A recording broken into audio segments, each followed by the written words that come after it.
Bom dia, a graça e a paz de Jesus Cristo, nosso Senhor. Alegria, mais uma vez, repartir a palavra de Deus, o Evangelho. Ainda trago no meu coração o impacto do nosso mês de oração, da nossa semana de oração, mês de janeiro. E ainda quero repartir algumas coisas sobre a oração. Leio o Evangelho de Mateus, capítulo 6, palavras de Jesus, Jesus nos ensinando a orar. Esse trecho está no chamado Sermão do Monte, o Sermão da Montanha, quando Jesus comenta as 3 práticas de justiça da tradição judaica. A Sedaká, que são as esmolas, as ofertas aos pobres, que eles não consideravam como um ato de bondade, mas como um ato de justiça, a Sedaká. Sedaká é justiça, o sadik é o justo. Então, o sadik pratica a Sedaká, e ele dá esmolas, então, como um ato de justiça. Também o jejum. Jesus comenta sobre como devemos praticar e ter uma experiência com o jejum. E a oração. E aqui no capítulo 6 do Evangelho de Mateus, a partir do versículo 5, Jesus nos ensina como orar. E a partir do versículo 9 até o 13, ele nos ensina o que orar. Aquela que nós conhecemos como a oração do Pai Nosso. O que dizemos a Deus enquanto oramos? É a oração do Pai Nosso. Mas aqui nos versículos de 5 a 8, ele nos dá orientações a respeito de como orar e revela para nós algumas coisas muito importantes, interessantíssimas sobre a oração. Versículo 5 de Mateus, capítulo 6. Quando vocês orarem, não sejam como os hipócritas.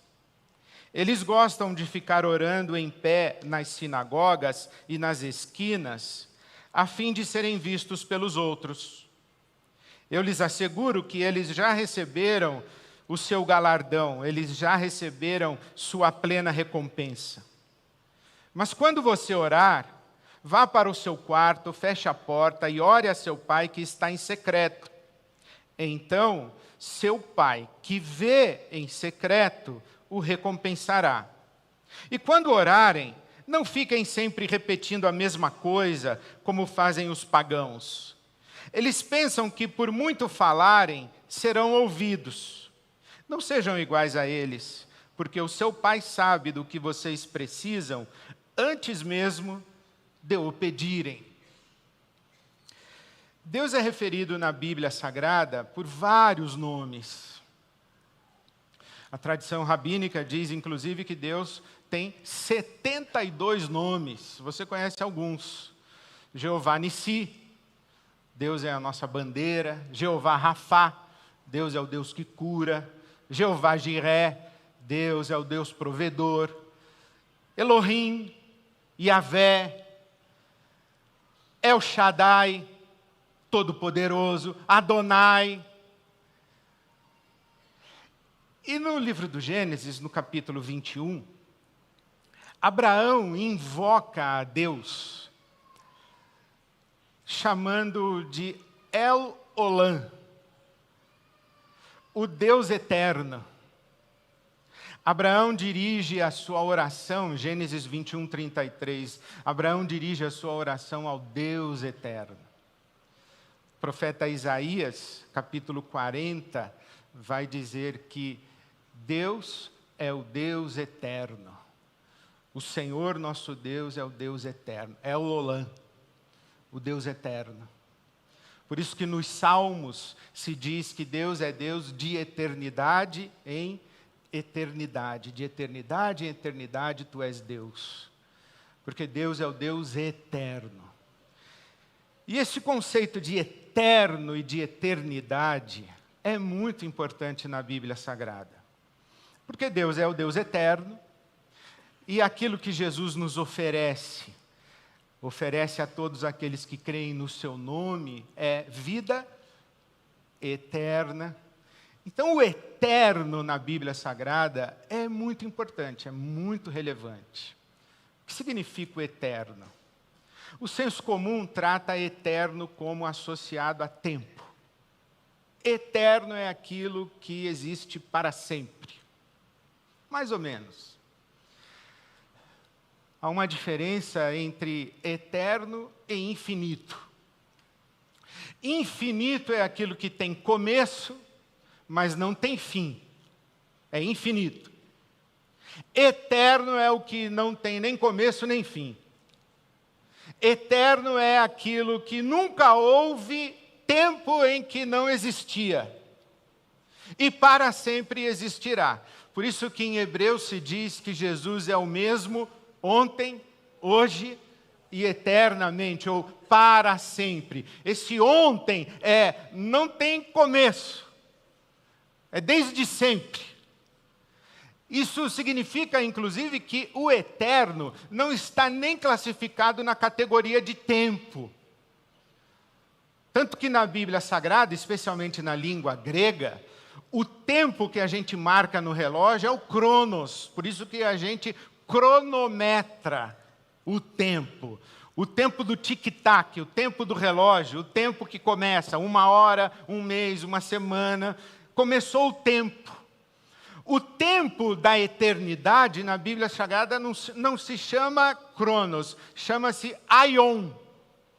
É outro nome. Não é nem tempo. É o tempo antes do tempo. É o tempo do tempo que não tinha tempo. Isso aqui é o eterno. Quando, por exemplo, na Bíblia diz assim que no princípio criou Deus os céus e a terra. Esse no princípio, que lá em João, por exemplo, diz que no princípio era o verbo. No princípio do quê? No princípio do tempo. No dia em que Deus criou o tempo. Porque antes de Deus criar o tempo, não existia tempo. O que existia? A eternidade. Por isso que quando Moisés pergunta para Deus, qual é o seu nome? Deus diz assim, eu sou. Não tem um nome. Porque nome a gente dá para as coisas que existem. Deus não existe. Na Bíblia Sagrada, e na teologia e na filosofia, não se pode falar que Deus existe. Deus é. Você existe. Porque houve um tempo em que você não existia, mas você veio a existir. Paulo apóstolo, inclusive, em Romanos capítulo 4, diz que Deus chama à existência as coisas que não são. Então você não era, e Deus chamou você à existência e você veio a ser. Veio a existir. Deus não, Deus sempre existiu, então Ele é.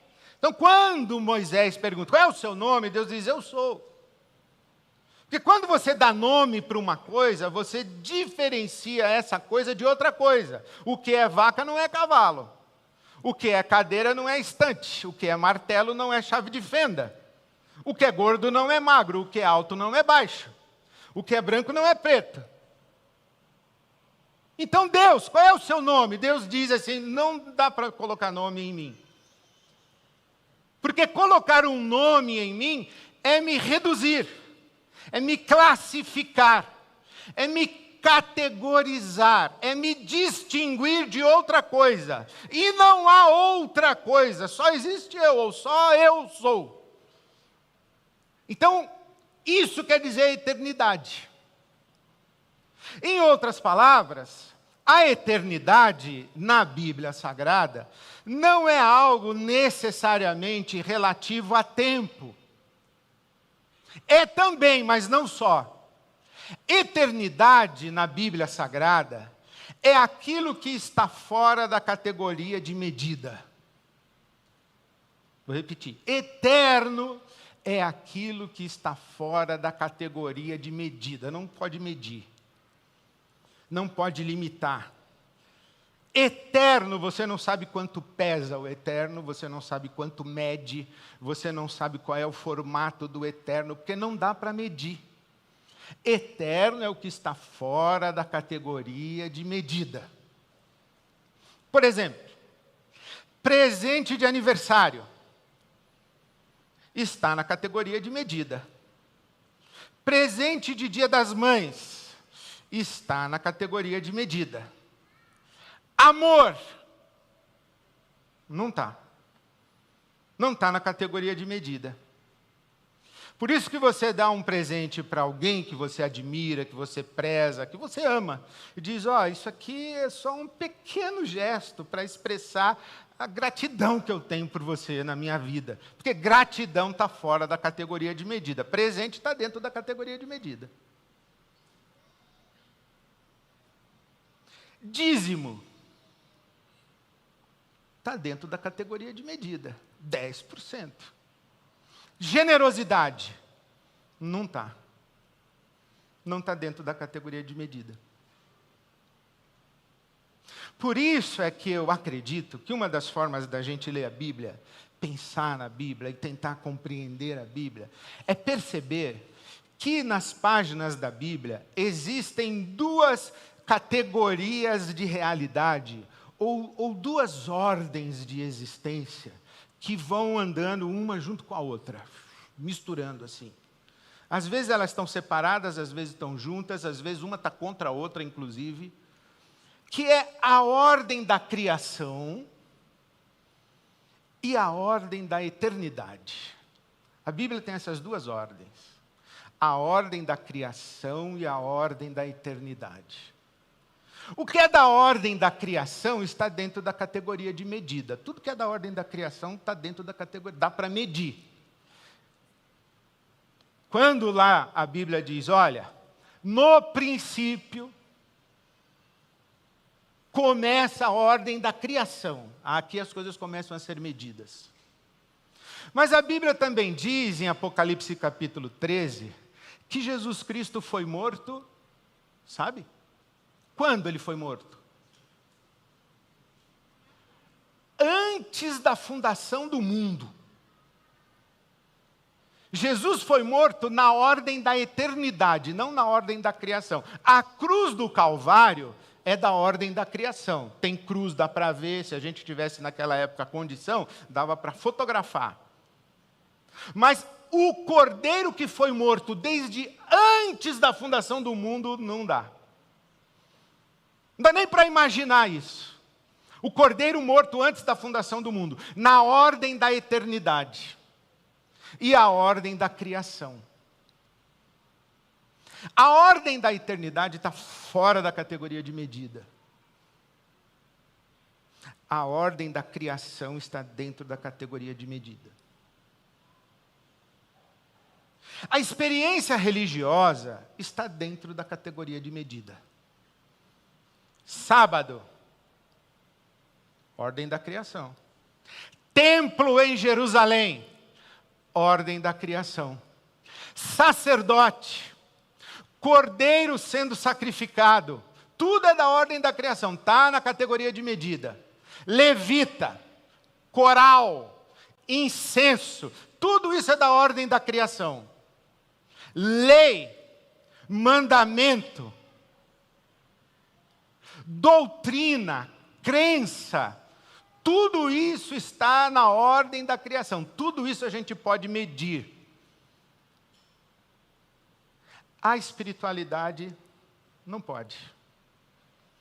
Está na ordem da eternidade. E veja como Deus vai lidando com o povo de Israel, um povo que fica preso na ordem da criação, na categoria da medida, das coisas que pode contar, contabilizar, controlar, programar, manipular, administrar. O povo de Israel desenvolve a sua vida com Deus assim.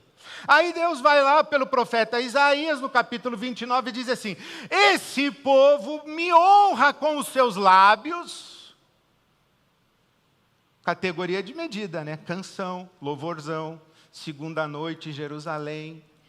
Pá, Deus olha e diz, isso aí, segunda-feira, 8h30, templo, banda, música, ordem da criação, consigo medir tudo isso, até os decibéis desse louvor aí. mas o coração de vocês está longe de mim. Porque isso está fora da categoria de medida.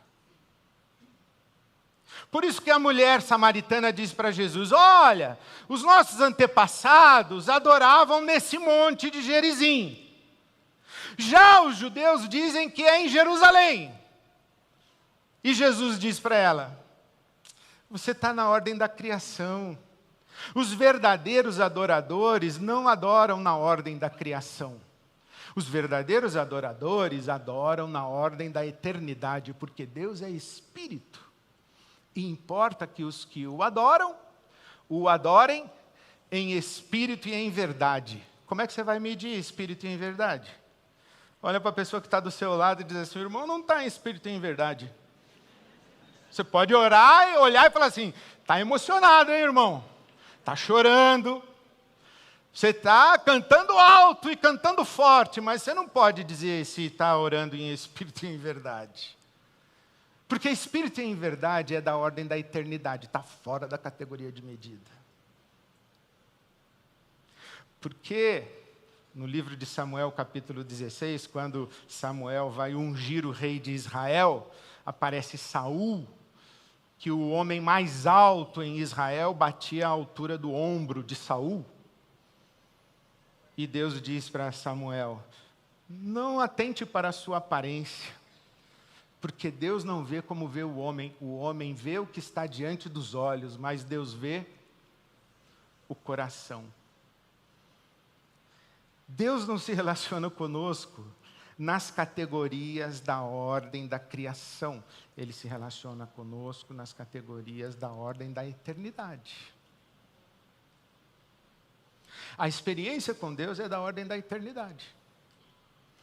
Não é da ordem da criação. Por exemplo,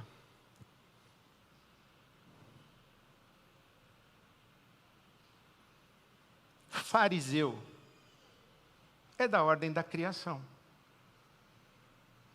Dá o dízimo de tudo, jejua 2 vezes por semana, não rouba ninguém.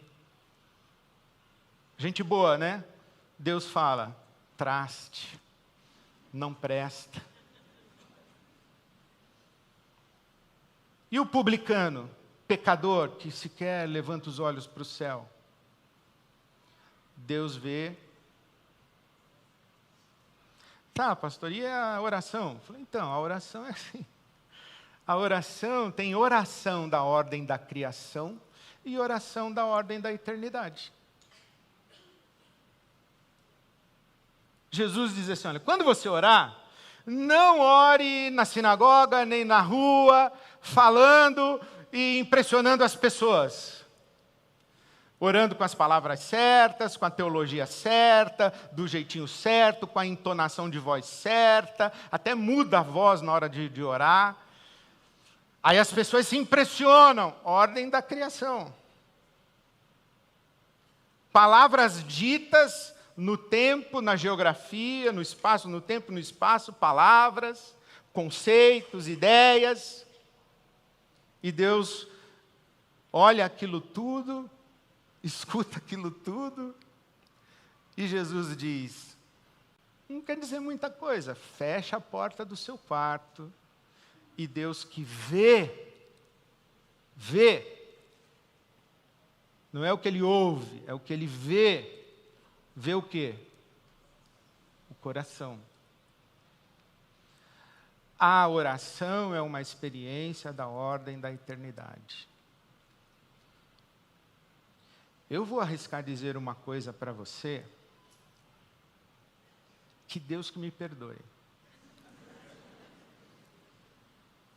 Quanto mais palavras existirem na sua oração,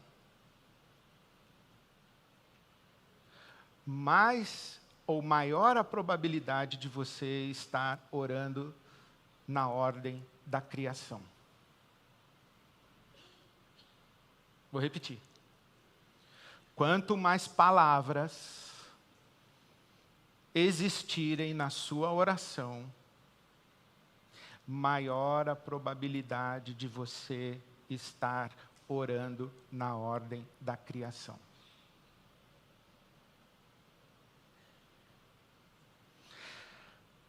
Alguém já disse que as palavras existem para aplacar a efusividade do que é dito no silêncio. Pensa os momentos de maior profundidade de conexão entre você e uma pessoa. Pensa quanto blá blá blá existe nesse momento aí. Pode ter gemido, mas blá blá blá.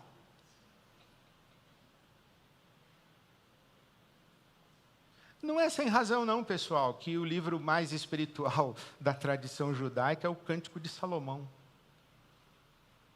É Cantares. Não é sem razão que o apóstolo Paulo fala que o Espírito Santo intercede por nós com gemidos inexprimíveis. É da ordem da eternidade. Quem fala, controla. Quem fala permanece no horizonte do que sabe, do que conhece, do que domina, do que entende.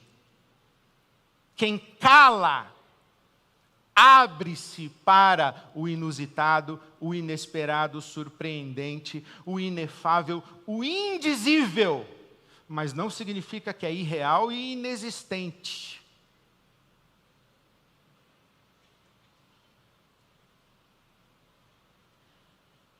Senhor nosso Deus, nosso Pai, te agradecemos por esse almoço desse dia, abençoa as mãos que fizeram, em nome de Jesus, amém. Oi?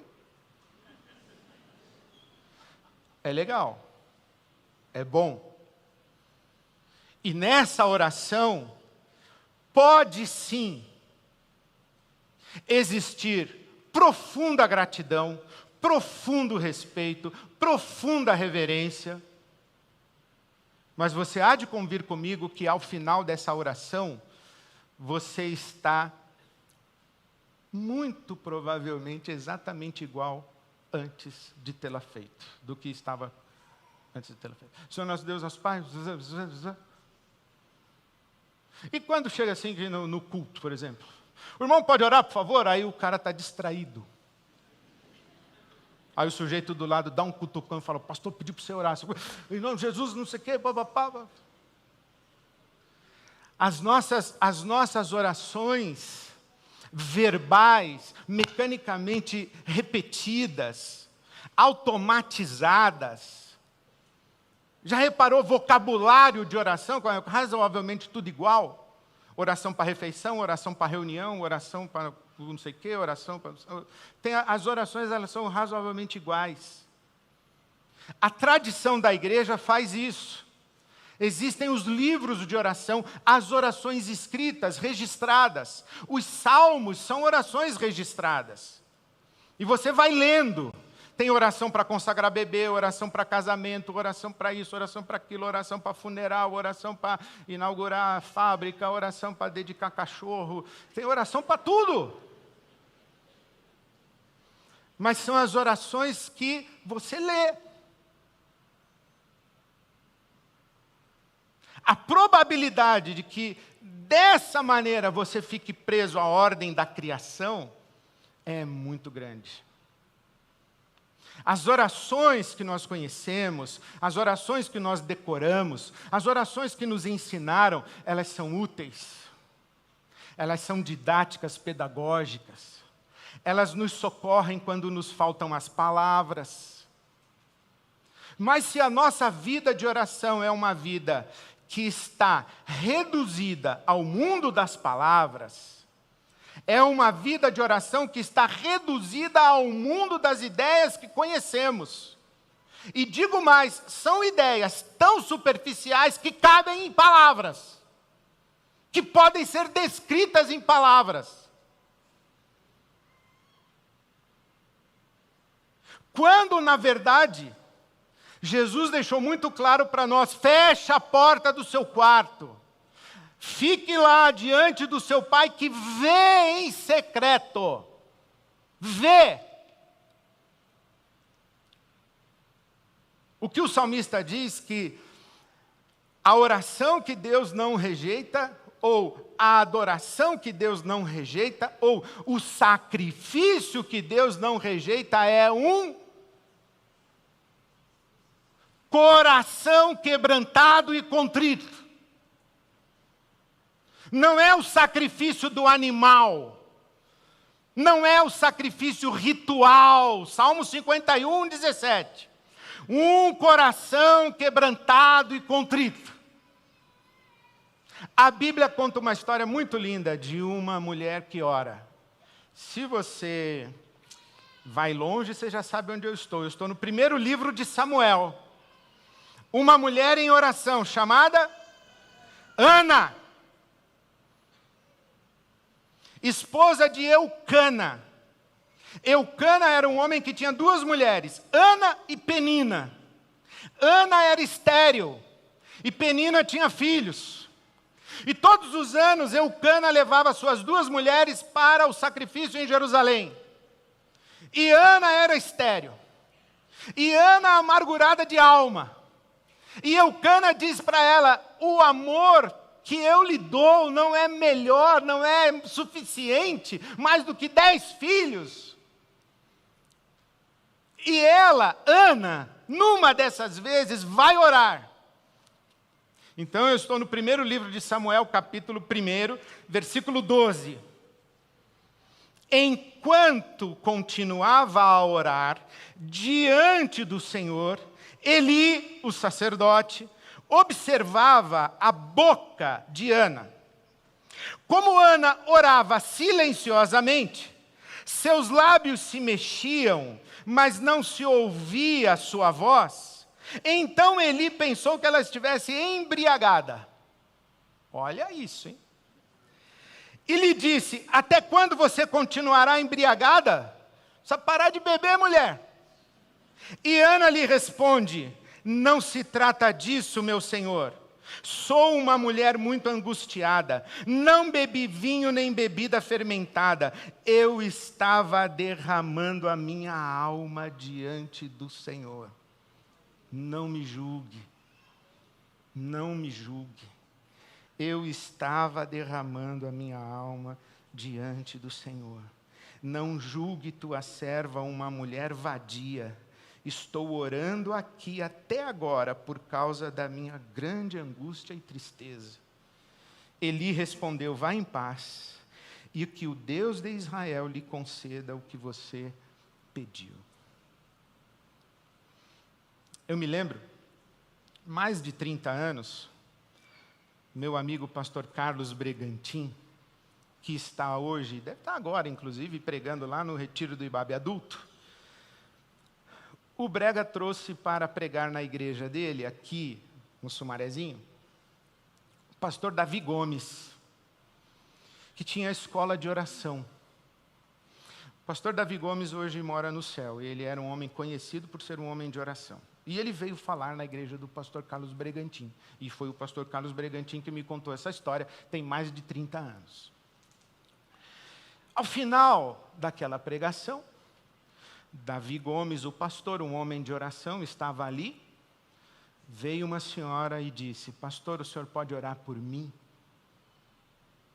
Você vai perder essa oportunidade. O pastor Davi Gomes disse a ela: sim, vamos orar, irmã. Vamos nos ajoelhar aqui. A irmã ora, depois eu oro. Ajoelharam-se os dois. A irmã orou: Senhor nosso Deus, nosso Pai, em nome de Jesus, amém. Ficou esperando o pastor orar. O pastor virou-se para ela e disse: a irmã não orou ainda. Ore, irmã. A irmã se constrangeu, escolheu melhor as palavras, já orou mais pausadamente. Em nome de Jesus, amém. Solene. Silêncio. A irmã não vai orar mesmo? E assim foi se repetindo, até que aquela irmã viu sair de dentro dela um suspiro profundo e um clamor verdadeiro, e em lágrimas se derramou diante de Deus. Eu queria perguntar para você, Qual foi a última vez que você orou? Invadindo a ordem da eternidade.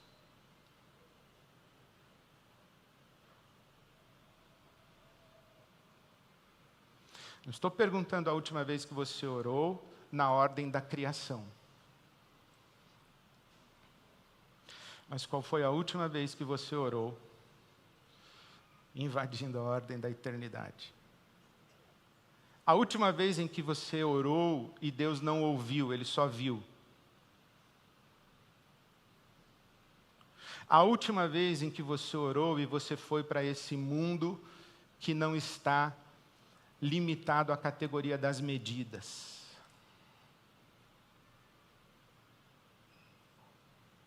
E sabe, eu queria sugerir para você que eu acredito que muitos aqui entre nós devem ter orado assim ontem, talvez essa madrugada. Mas então eu queria complicar um pouco mais. Ana orou a partir de uma profunda angústia e tristeza, e ela tinha um problema concreto, era uma mulher estéril. Eu não duvido que muitos pais, mães, casais, homens, mulheres, pessoas que trazem uma profunda dor e têm um problema para resolver que está causando grande sofrimento e grande tristeza, que oram nessa categoria. Mas são orações marcadas por sofrimento, perdas, angústias, medos. Orações que brotam de um problema a ser resolvido. Continue orando assim, meu irmão, minha irmã. Continue orando assim. Continue fazendo o que Ana fez, derramando a sua alma na presença de Deus e levando a sua questão a Deus. Mas eu queria convidar você a dar um passo na sua oração. Eu não estou dizendo que quando você vai orar assim, você precisa chorar. As lágrimas precisam vir aos seus olhos e você compulsivamente chorando, quase que desesperadamente chorando. Se acontecer, ótimo, é bom chorar, é terapêutico, lava tudo. Mas pense que existe uma oração em que você começa a orar e você começa a falar com Deus, e falar, e falar, e falar. Daqui a pouco vai diminuindo a fala, aí vai diminuindo, e você vai ficando quieto, quieta. E os problemas você já falou para Deus, os problemas. Aí você invade um outro lugar, que tem paz que excede todo entendimento, que tem disciplina, que tem exortação, encorajamento, ânimo, renovação da esperança, insights e percepções, impulsos de vontade, desejos, coisas que você não traduz necessariamente em palavras, nem que você disse para Deus, e nem que Deus disse para você, mas que você sabe que aconteceu alguma coisa. Vou confessar uma coisa bem da minha oração, a mais honesta da minha oração. Tem vezes que eu estou com um negócio dentro de mim assim, que eu falo assim para Deus, Deus me perdoe, mas estou contando para você, quem sabe pode ser útil para você, beleza? Eu falo assim, Deus, eu não sei nem o que dizer, eu estou com preguiça de orar. Não tenho força nem para elaborar isso aqui que está dentro de mim. Eu vou ficar só aqui.